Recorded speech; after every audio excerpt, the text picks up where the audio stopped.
nuevo punto doctrinal. El día de hoy vamos a hablar cómo el matrimonio es un ideal asequible y es así también cómo debe ser y mirarlo como un caudal inagotable de gracias y posibilidades para la madurez humana.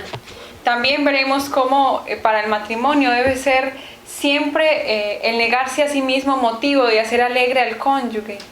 También vamos a ver el papel importantísimo de la mujer dentro del matrimonio y cómo debe ser siempre destacable y cómo debe ser también valorado, ya que en muchas circunstancias se ha desvalorado el papel de la mujer dentro de la familia y la maternidad de la misma.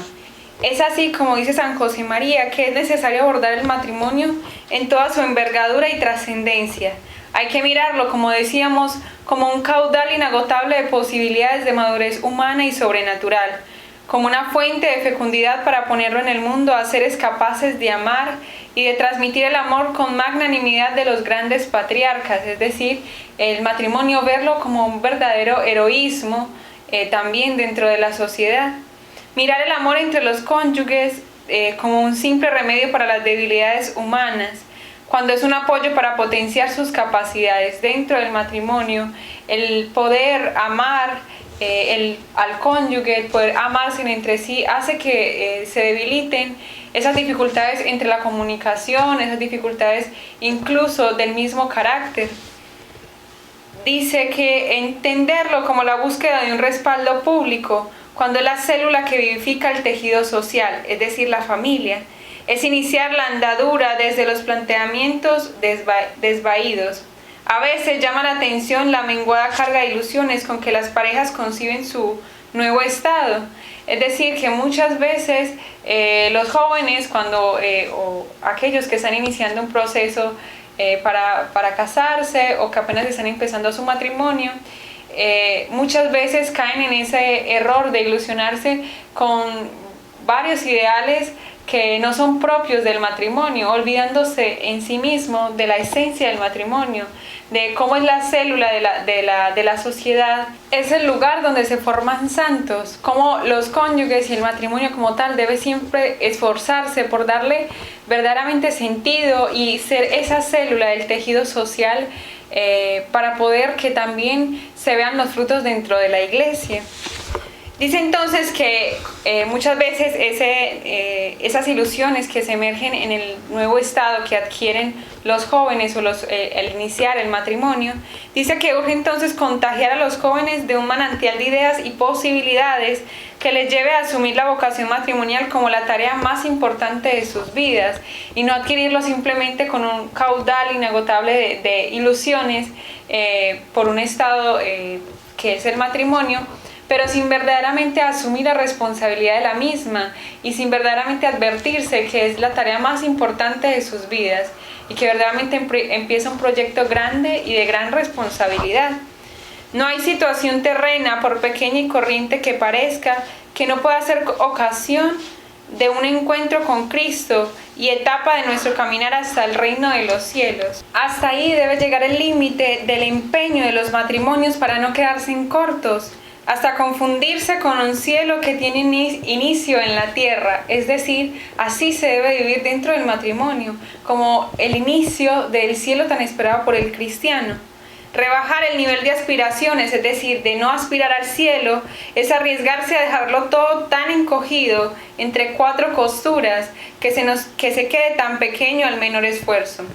Dice también entonces el fundador del Opus Dei, San José María, que al plantear a los hombres y mujeres el recorrido de su existencia, le transmitía un torrente de magnanimidad. Les decía el santo: no seáis almas de vida estrecha, hombres o mujeres menores de edad, cortos de vista, incapaces de abarcar nuestro horizonte sobrenatural cristiano de hijos de Dios, es decir, incapaces de creer en eso de ser hijos de Dios, incapaces de creer en la sobrenaturalidad de lo que Dios nos ha dado y sobre todo en nuestra existencia. Quedarnos cortos al no trabajar siempre por alcanzar ese cielo tan anhelado por el cristiano. Tenía que caberles en la cabeza toda la potencialidad que alberga el amor de Dios y la capacidad de transformar los más variados aspectos de la vida. Tenían que verlo hoy, ahora y proyectado en un futuro del que a ellos mismos se les escapaba la trascendencia. Tenían que vibrar con esa esperanza de soñar y quedarse cortos. Transmitir ese impulso es obra nuestra. Hay que mostrar con hechos que por encima de los obstáculos que van a surgir en la vida y las comprobadas miserias que el ser humano lleva encima, no es menos cierto que el amor conyugal auténtico es asumido por el amor divino y se rige y se enriquece por la virtud redentora de Cristo. Es decir, que la vida matrimonial se rige y se debe llenar y enriquecerse por la vida de Cristo.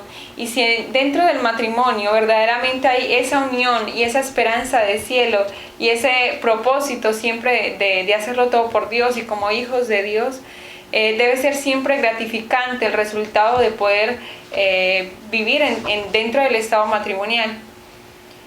Dice entonces que esto no es una teoría, sino una gozosa realidad hecha en carne en los matrimonios cristianos. Es decir, es posible llegar a verdaderamente enriquecerse de la virtud redentora de Cristo y verdaderamente vivir el matrimonio pensando siempre en el fruto, en el verdadero horizonte que siempre es el cielo. El fundador del Opus Dei entonces, que con tanta frecuencia hacía referencia a los primeros cristianos, se rescatan entonces unas palabras de Tertuliano cuando se pregunta cómo describir la felicidad de ese matrimonio que la Iglesia une, que la entrega confirma, que la bendición sella, que los ángeles proclaman y que al Dios Padre tiene por celebrado. Al contemplar esos hogares, Cristo se alegra y les envía su paz. Donde están dos, allí también está Él, como lo dice en el Evangelio. Y donde está Él, no puede haber nada malo. ¿Qué más se puede pedir como garantía para hacer de la vida matrimonial una realidad donde es posible soñar y no quedarse cortos? Es decir, que verdaderamente Cristo se alegra cuando el matrimonio está verdaderamente unido a Él.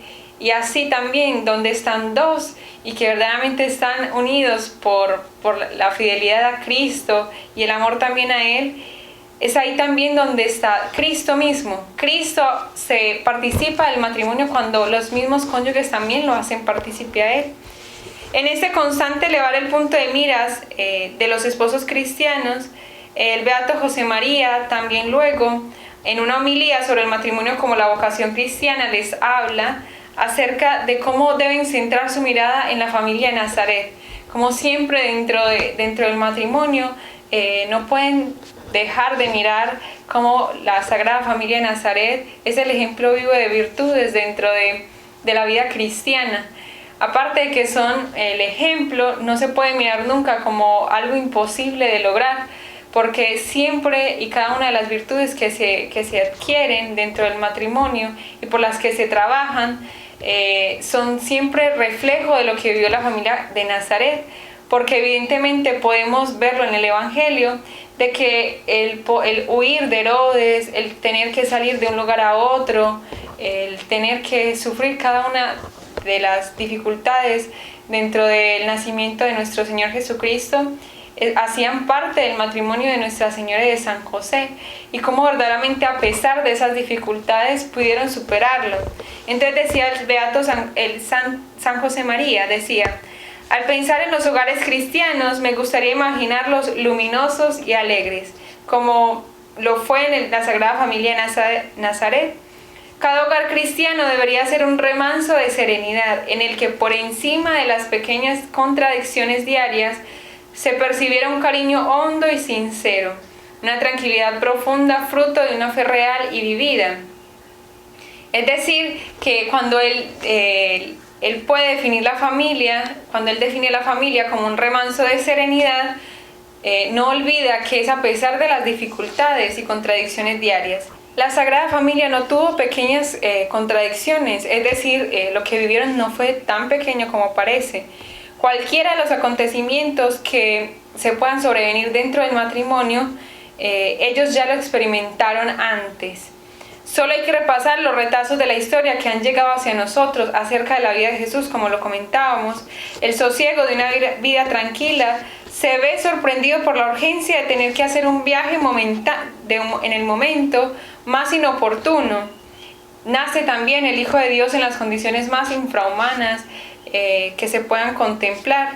Simeón les anuncia un cúmulo de dolores sin explicar cuáles, cuando le dice a Nuestra Señora que una espada de dolor traspasará su corazón. Les persigue un degenerado vestido de rey para matar al mismo niño que los ángeles han cantado, porque los hombres llevan siglos esperándole. Tienen que exiliarle perdiendo el trabajo y abriéndose camino en un país extranjero cuando tienen que huir. Vuelven a su tierra y cuando el cabeza de familia se ha situado y consolidado su situación, mueren y pierden a quien había sido su apoyo y soporte aquí en la tierra, es decir, la muerte de nuestro Señor Jesucristo. Pues bien, con todo esto, ¿es posible imaginar un hogar más luminoso y alegre que la familia de Nazaret? Es decir, podemos imaginarnos un hogar más feliz y luminoso que este, a pesar de las dificultades que tuvieron, a pesar de todo lo que tuvieron que huir, de cada sufrimiento, de ver al mismo Dios nacer en un establo, sabiendo ellos mismos que era Dios, que era su mismo Dios el que nacía, el Mesías, y que aún así tenía que nacer en las condiciones más inadecuadas para el mismo. Es decir, también luego podemos ver cómo San José María presenta a la Sagrada Familia como la cátedra donde se ha de aprender. No se muestra entonces como si fuese simplemente una estampa navideña, como lo expresan, sino que es verdaderamente un lugar donde se aprenden las verdaderas virtudes cristianas y donde verdaderamente es posible alcanzar ese ideal que tiene toda familia cristiana de poder verdaderamente vivir esa felicidad del cristiano, es decir, es un ideal asequible, es decir, que se puede lograr. Hace mirar entonces que las condiciones en las que se produce el misterio. El nacimiento de Jesús significa, como refiere la Sagrada Escritura, la inauguración de la plenitud de los tiempos, el momento escogido por Dios para manifestar por entero su amor a los hombres, entregándonos a su propio Hijo.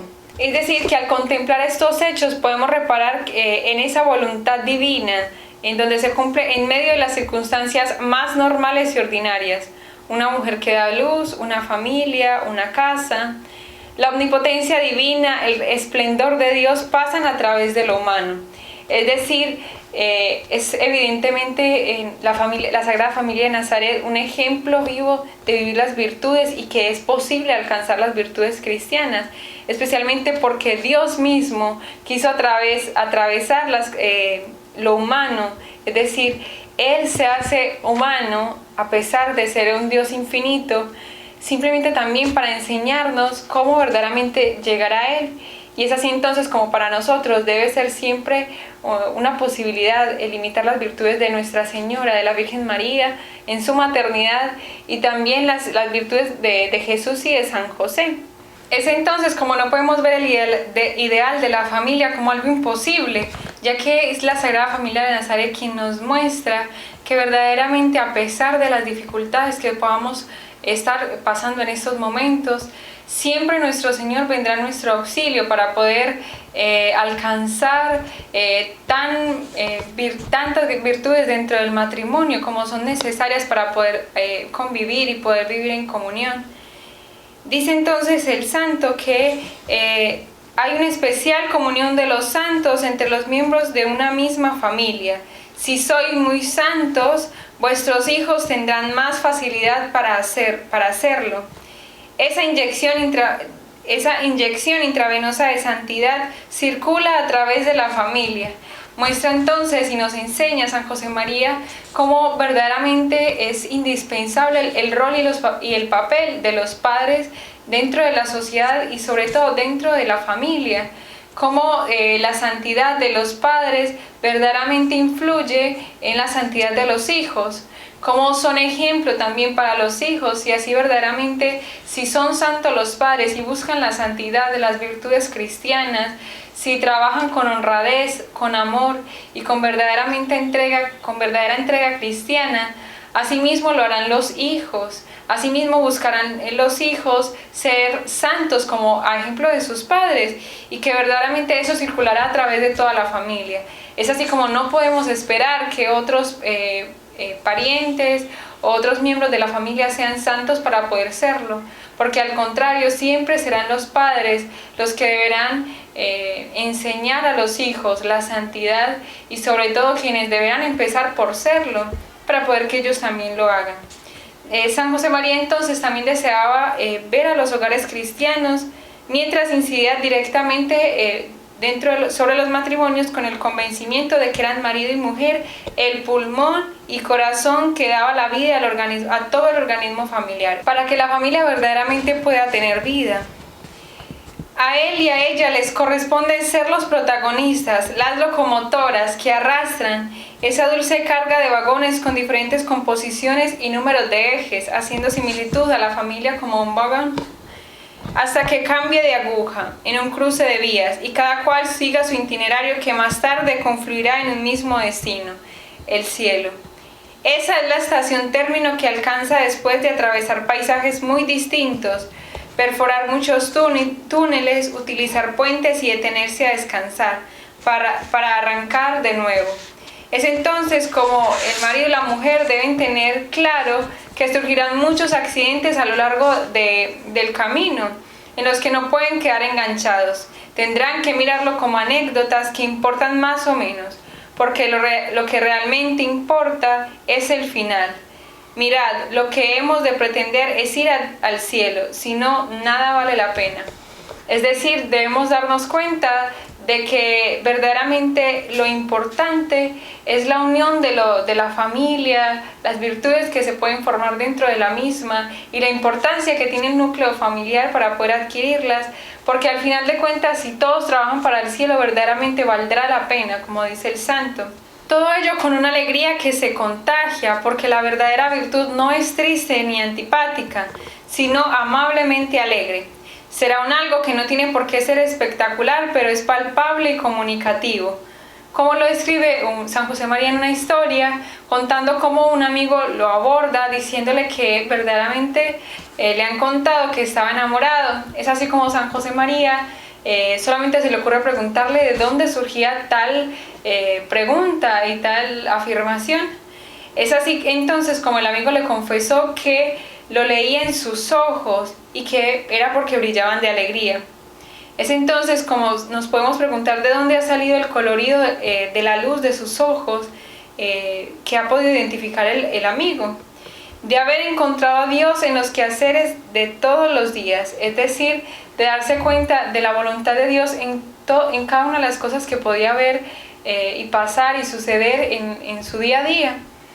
Con Dios pensaba, cada día me parece más atractivo, dice San José María. Va viviendo día a día. Un día considero magnífico un detalle, otro descubro un panorama que antes no había advertido, y a ese paso no sé lo que ocurrirá con el tiempo. ¿Qué sucederá? Que nos hemos quedado cortos soñando, porque Dios nos ha transformado la vida. Es decir, simplemente cuando vemos la vida verdaderamente con Dios, podemos darnos cuenta que a pesar de las dificultades y con cada circunstancia que pueda suceder en nuestro día a día, podemos cada día alegrarnos de la voluntad de Dios en esos detalles que quizás no esperábamos, en esa circunstancia que pensábamos o teníamos idealizado otra cosa. Y asimismo con cada detalle, Dios mismo ha permitido que nuestra vida sea de tal o cual forma y nosotros debemos amar verdaderamente los detalles de Dios con cada una de las circunstancias de nuestra vida. Vamos entonces a empezar hablando del rol de la mujer dentro de la vida familiar, dentro del papel de la familia, incluso dentro del papel de la sociedad. Y es así entonces como empezaremos citando a San Juan Pablo II, cuando puntualiza que al referirse al genio de las mujeres, lo hace teniendo en cuenta no solo a las mujeres importantes o famosas del pasado o a las contemporáneas, sino también a las sencillas que expresan su talento femenino en el servicio a los demás, en lo ordinario de cada día. Y también muchos matrimonios entonces llegaban hacia el fundador del Opus Dei, San José María, a pedirle su bendición y también consejos para su familia. Y es así como él les dedicaba gran atención porque se fiaba y esperaba mucho de ellos.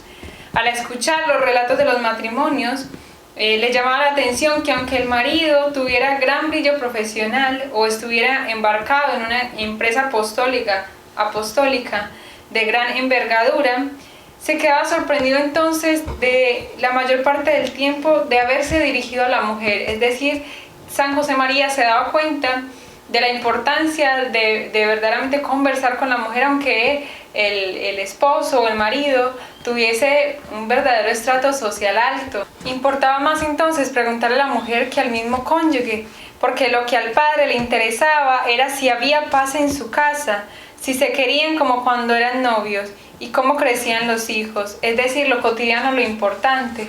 San José María no le importaba si el esposo tenía un verdadero estatus social, si verdaderamente tenía un puesto grande en la empresa, sino que a él le importaba era lo cotidiano, lo que vivían en el día a día, y eso podía expresarlo la esposa.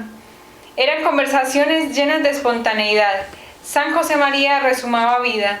La comunicación se hacía tan fluida como íntima, es decir, le daba verdaderamente importancia al matrimonio dentro del rol de la sociedad. Es entonces como la comunicación también era íntima, acogía, sonreía, matizaba con un gesto y sin perder nunca la dignidad de su señorío innato, las ocurrencias llenas de humor facilitaban la aceptación de las ideas porque el santo les decía lo que verdaderamente debían hacer, pero con verdadero humor y sin verdaderamente perder la importancia de lo que decía, pero lo hacía de manera muy sutil, con verdadera delicadeza, que en otro caso o en otro clima podrían resultar chocantes. Era frecuente que las comentara en presencia de sus maridos, que cuando la mujer mandaba en el hogar se palpa la paz. No dejaba de advertir que nunca podía ser un gobierno tiránico, ni mucho menos acaparador. El amor era su mejor arma, un amor que logra que también los hijos cojan el corazón de su padre y le obliguen a colaborar en su educación. Entre bromas y finas observaciones, entonces, puntualiza aspectos que suponen el antecedente de un dilatado ejercicio pastoral, es decir, evidentemente él había trabajado bastante con el tema y tenía toda la autoridad de hacerlo. Porque la educación del hijo, entendida globalmente, debería abarcar en sí la doble aportación de los padres, la materna y la paterna. Sin embargo, la contribución materna es decisiva y básica para la nueva personalidad humana. Es decir, lo que verdaderamente forma la personalidad de los hijos y lo que verdaderamente le da vigor a la personalidad de los hijos es primeramente la maternidad, su madre, el papel de la esposa. Es entonces que detenerse brevemente en el papel de la mujer es correr el grave riesgo de dejar a la sombra aspectos de verdadera importancia, y es así como vamos entonces a mencionar y a profundizar en algunos aspectos que podemos ver dentro del rol de la mujer como madre de familia dentro de la sociedad, como muchas veces es atacado ese rol maternal, como muchas veces la misma sociedad pide a gritos que la mujer trabaje y que al contrario olvide su rol importante dentro de la sociedad, que es ser madre, que es ser esposa. Y venden todo el tiempo la idea de que verdaderamente está perdiendo el tiempo dentro de su casa. Es entonces que al observar uno de los aspectos que constituyen piedra de toque en la vida matrimonial, hay que reparar en los golpes de péndulo que ha experimentado el trabajo de la mujer en la casa y fuera de ella. Junto a este hecho, la mujer se siente más que se ve, y allí donde se encuentra, se detecta que está dotada de una capacidad particular de acoger a la persona concreta. Lo irradia su presencia en las situaciones más variadas. Este rasgo particular suyo, es decir, de acoger a la persona con la que está y a la persona concreta, que la abra a una maternidad no solo física, sino una maternidad afectiva y espiritual. Es parte del plan de Dios que ha confiado en el ser humano a la mujer de un modo particular. Es decir, enseña cómo verdaderamente la mujer tiene dotes, no solo para acoger a las almas de manera con una maternidad física, como lo son sus hijos, sino también que tiene ese don de acoger a una persona en concreto, porque es verdaderamente un don de Dios, un don que le ha dado Dios. Lo mismo que la vida del hombre, pero con matices muy peculiares, el hogar y la familia ocuparán siempre un puesto central en la vida de la mujer. Es evidente que la dedicación a las tareas familiares supone una gran función humana y cristiana. Sin embargo, esto no excluye la posibilidad de ocuparse en otras labores profesionales, aunque la labor de la maternidad y la labor del hogar también es una labor profesional. En cualquiera de los oficios y empleos nobles que hay en la sociedad en que se vive. Es decir, no se excluye el tener que realizar una labor profesional dentro de la sociedad. Aunque es frecuente encontrar reproches de mujeres inquietas e inteligentes que se quejan ásperamente de que la sociedad las ha colocado en una disyuntiva perversa, es decir, en desventaja, en una encrucijada sin señalizar y sin una brújula con la que orientarse.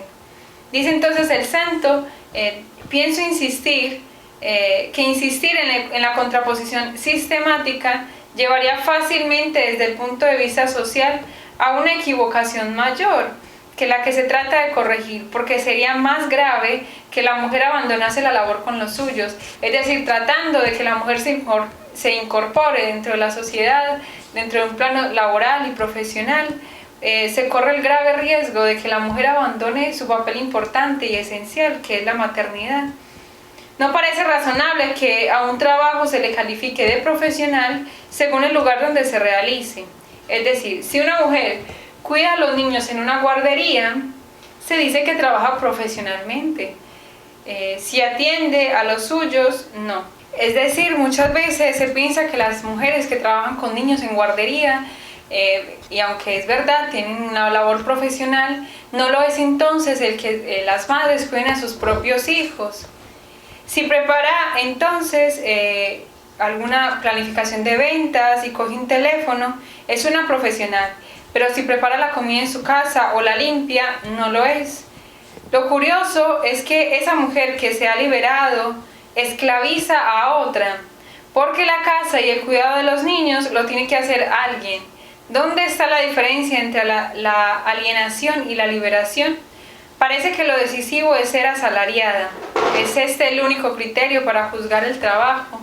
Impresionante cómo entonces nos enseñan que aunque la mujer trate de librarse de esa esclavitud supuesta, de tener que trabajar con los hijos, de cuidar a los hijos, de trabajar en las labores de la casa, sea una verdadera carga para ella, pero que al contrario lo tendría que hacer otra persona. Y es así como entonces la diferencia está en que la persona es asalariada, pero la crianza de los hijos la hace otra, y al final de cuentas es la madre la que tiene que pagar las consecuencias de la malcrianza de los hijos.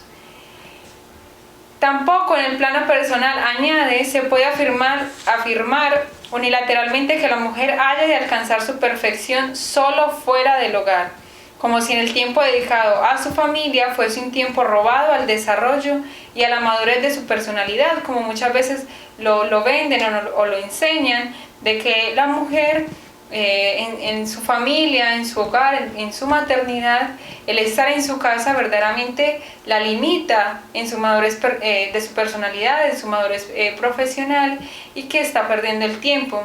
Y así es como verdaderamente se le ha quitado la importancia al rol maternal que tiene la mujer dentro de la familia y dentro de la sociedad, y que verdaderamente se debe luchar dentro de los hogares cristianos para que se pueda guardar y cultivar ese valor de la mujer necesario para que pueda haber una sociedad capaz de responder a las necesidades y poder que perdure en el tiempo, porque se necesitan familias que verdaderamente eduquen a los hijos para la santidad. Tenemos un concepto muy reducido de la madurez personal. Solo el trabajo fuera del hogar madura. Ni el hombre ni la mujer, la profesión agota ni en el hombre ni en la mujer, la profesión agota su realidad personal.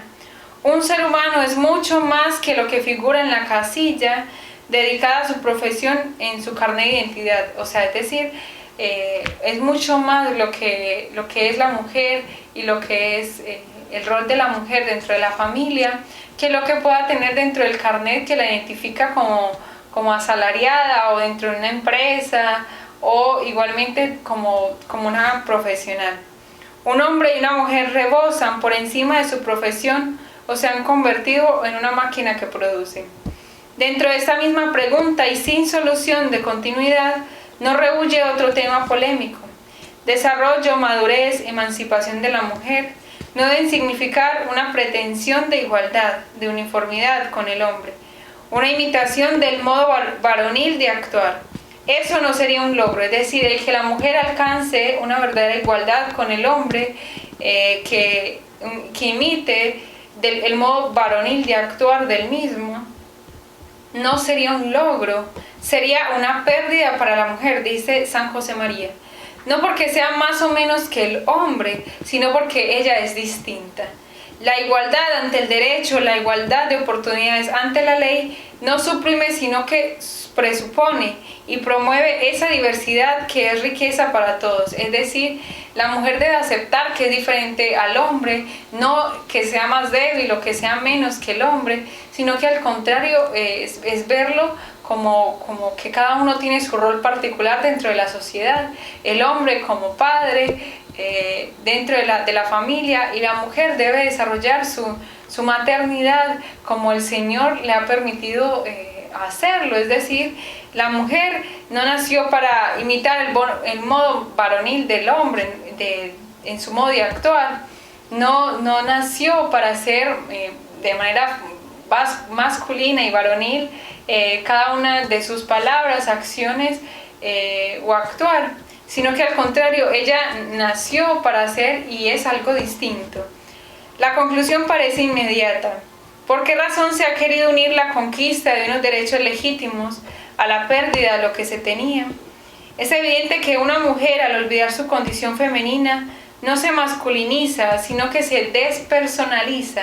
Es decir, que cuando la mujer olvida que es mujer y que verdaderamente debe actuar con una condición verdaderamente femenina, no se masculiniza, sino que despersonaliza ese don precioso que le ha dado Dios de ser mujer. La mujer entonces está llamada a llevar a la familia, a la sociedad civil, a la iglesia, algo característico que le es propio y que solo ella puede dar: su delicada ternura, su generosidad inalcanzable, su amor por lo concreto, su agudeza de ingenio, su capacidad de intuición, su piedad profunda y sencilla, su tenacidad, etc.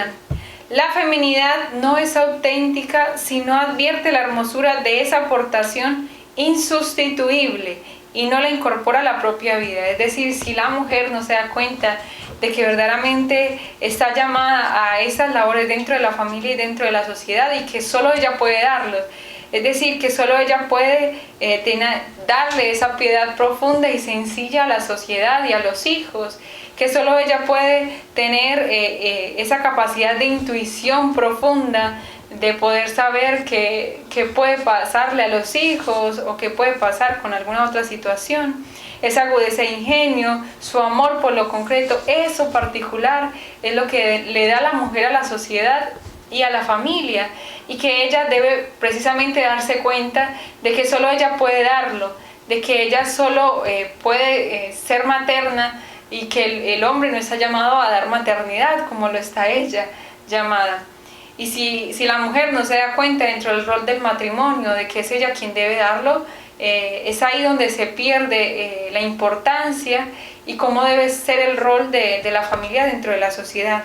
Solo de torpeza puede calificarse la cortedad de miras que con tanta frecuencia se observa en el mundo laboral, al tratar de utilizar a la mujer sin tener en cuenta lo más genuino de ella, o lo que es peor, desgarrar y desgajar parcelas de su todo indivisible. Una de las personas que con mayor profundidad calaron en el comportamiento humano de las empresas no dudó en afirmar que cuanto más difícil sea la integración de la mujer en una estructura social, es decir, en una empresa, en un estado, en una institución, peor diseñada está esa estructura, más inhumana es. menos eficaz y más daño está proporcionando a la sociedad entera. Por ejemplo, cuando una empresa dice: yo prefiero no contratar a una mujer porque si tiene hijos va a faltar 4 meses al trabajo. ¿Cómo está diseñada esa empresa? Sé que esa organización va a ir mal. Más pronto o más tarde tiene que ir mal. No hay una cosa más tranquila para un director de personal que saber que una mujer va a faltar 4 meses porque ha tenido un niño. Se sabe con 8 meses y medio de anticipación. Si no es capaz de cubrir ese puesto y le ofrece algún problema, realmente lo que empieza a dar es un tremendo pánico cómo está organizada la producción de aquella empresa. Más adelante añade que hay que inventar un nuevo diseño de algunas organizaciones y se pregunta entonces el autor: ¿quién ha de inventarlo? Hombres y mujeres. ¿A quién se le van a ocurrir las ideas más geniales? Supongo que mitad y mitad, pero tienen que ser ambos. Afortunadamente el racionalismo está en crisis. Lo que ocurre es que los resultados que se producen son procesos largos. Es necesario un trabajo y un esfuerzo sutil, callado y perseverante para que los roles del trabajo no se diseñen bajo el puro y duro racionalismo que abandona lo sustantivo, es decir, la sustancia de todo, sino que se planean sobre la plena verdad de las relaciones humanas, que son las que esencialmente configuran la vida. Dice entonces San Juan Pablo II que la humanidad tiene una deuda incalculable. ¿Cuántas mujeres han sido y son todavía más tenidas en cuenta por su aspecto físico que por su competencia profesional o capacidad intelectual, riqueza de sensibilidad y en definitiva por la misma dignidad de ser mujer? Para remediar esta injusticia, una premisa básica es que la libertad de las mujeres como madres tiene que ser protegida con toda claridad para que estén libres de toda discriminación psicológica de cualquier otro tipo, especialmente en comparación con las mujeres sin obligaciones familiares, es decir, se debe proteger la maternidad de la mujer. Las madres no pueden quedar penalizadas económicamente por la sociedad a la que sirven en el puesto más alto y necesario. Es decir, no se puede ver cómo la mujer es verdaderamente desprotegida en el campo laboral simplemente por su maternidad, que al contrario es la labor más importante, que es la de ser madre. Dice entonces el fundador del Opus Dei, San José María, con un tono más coloquial, aprovechando el contexto de una tertulia que tiene con varias personas, en especial matrimonios, y que abarca el concepto de la unidad de vida, que abraza la existencia entera, mostraba entonces cómo la mujer puede convertir las tareas del hogar en un trabajo profesional y cómo puede infundir calor humano a los quehaceres fuera de la casa. Por ser la mujer más unitiva que el hombre, está mejor dotada para poder amalgamar su vida. Le preguntaron entonces una madre por qué llamaba el trabajo de ama de casa un trabajo profesional. Inició entonces una descripción describiendo cada una de las labores de la mujer dentro de la familia, dentro del matrimonio, y que verdaderamente es una habilidad que tiene la mujer. Con una sencilla mención de algunas de las tareas que ocupaban su día, fue haciéndola ver que tenía que saber dietética para dar alimentación adecuada a sus hijos. En otros momentos tenía que sacar su beta de artista para diseñar unos trapos o acondicionar un rincón de la casa de modo que resultara más acogedor y simpático. No podía olvidar nociones de ingeniería para poder obtener el mayor rendimiento a todos los electrodomésticos, y a la vez tendría que exhibir sus mejores dotes de psicología en cualquiera de los lances de la convivencia que se producen a diario. Con buen humor concluyó que tenía que ser enciclopédica porque debe resolver las dudas y las palabras de todos sus hijos todo el tiempo. De modo tan sencillo le había abierto perspectivas para descubrir un tesoro escondido, de que la madre verdaderamente tiene que ser todo dentro del hogar, enciclopédica, debe ser psicóloga, debe ser ingeniera, artista, para poder darle a sus hijos lo que necesitan y que puedan verdaderamente dar santidad a sus hijos, porque el educar a los hijos en las virtudes cristianas hace necesariamente santos, en esas pequeñas cosas, en la vida ordinaria, es donde se educa a los hijos y lo que es verdaderamente importante. Es un tesoro entonces escondido sobre el que pasamos constantemente sin reparar en él. Se trataba entonces de transformar la rutina de un rodaje monótono en instantes luminosas que llenan la vida. Es así entonces como el remedio para poder nosotros también darnos cuenta de la importancia de la mujer, aunque costoso, es en buscar el verdadero centro de la vida humana, lo que puede dar una jerarquía, un orden o un sentido a todo. El trato con Dios mediante una vida interior auténtica. Ese trato con Dios y esa verdadera unión es lo que hará que el ser humano y la mujer dentro de la sociedad se dé cuenta de la importancia que tiene. Y es así entonces como San José María también nos enseña que la verdadera raíz de esa alegría que debe tener todo ser humano por ser hijo de Dios, esa alegría que debería transmitirle a otros, esa alegría que tiene el cristiano como responsabilidad también, es producto de ese amor y vida interior con Dios. Dice entonces que el auténtico amor trae consigo la alegría, una alegría que tiene sus raíces en forma de cruz. Es decir, que muchas veces, aunque dentro del matrimonio, lo más difícil, dice que a menudo la mortificación que más cuesta es sonreír.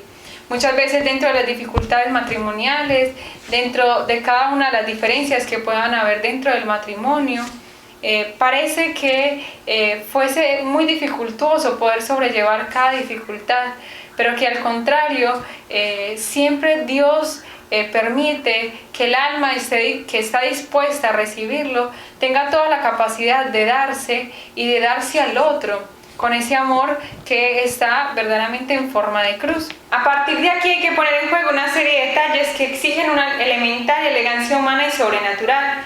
Es así como hay algunos requisitos para poder hacer una corrección.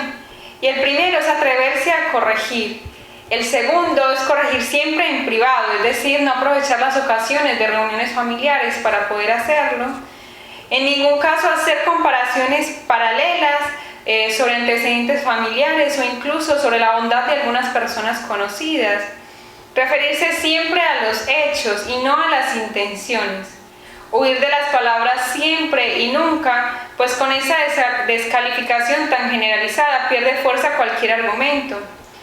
Corregir una sola cosa y no constantemente, porque es muy difícil entonces aceptar una corrección a alfilerazos. Hay que aprender el arte de no ver y ofrecer al otro todo el tiempo necesario para ejercitarse en el cambio. Y por último, es esencial la oportunidad. Nunca corregir cuando estamos bajo el efecto del dolor que nos ha producido el supuesto defecto, ni mucho menos cuando hayamos perdido los nervios en cualquier ocasión. Se puede producir una predisposición inmejorable en el otro cuando se hace sin una queja y con la firme confianza en que mejorará. Es así entonces como podemos ver que la Virgen María, Nuestra Señora, es el ejemplo perfecto de cómo nosotros siempre también debemos esforzarnos por alcanzar las virtudes cristianas, las virtudes teologales, las virtudes que el Señor Jesucristo ha venido a la tierra a enseñarnos. Entonces, a partir de esto, también podemos mencionar esa virtud teologal que Nuestra Señora, en la Virgen María, verdaderamente sobresalió y fue siempre la caridad ardiente de Nuestra Señora. Y podemos ver entonces, según Antonio Rollo Marí, que la caridad es sobrenatural, es la reina de todas las virtudes, muy superior incluso a la fe y a la esperanza. Y podemos ver entonces cómo nosotros también debemos esforzarnos igualmente de adquirir esa virtud de la caridad para poder vivir y convivir con el prójimo, para poder ser amables con el prójimo y amarlo como se debe, especialmente en este caso a los cónyuges. Puede definírsele diciendo que es una virtud teologal infundida por Dios en la voluntad, por la que amamos a Dios por sí mismo sobre todas las cosas y a nosotros y al prójimo por Dios. Es una virtud infundida entonces por Dios en donde nosotros podemos amar al prójimo, amarnos a nosotros mismos y primeramente amar a Dios. Entonces vemos cómo esta virtud nos ayudará entonces a poder alcanzar esos méritos que nos proponemos siempre para poder vivir y convivir con el prójimo, con el cónyuge. Entonces pidámosle a Nuestra Señora, a la Virgen María, aquella que es verdadero ejemplo de caridad, verdadero ejemplo de amor, verdadero ejemplo de abnegación, que sea ella perfectamente la que nos ayude a vivir esta virtud dentro del matrimonio y que puedan entonces alcanzar lo deseado, y es tener un hogar, una familia cristiana como la Sagrada Familia de Nazaret. Gloria al Padre, al Hijo y al Espíritu Santo, como era en el principio, ahora y siempre, por los siglos de los siglos. Amén.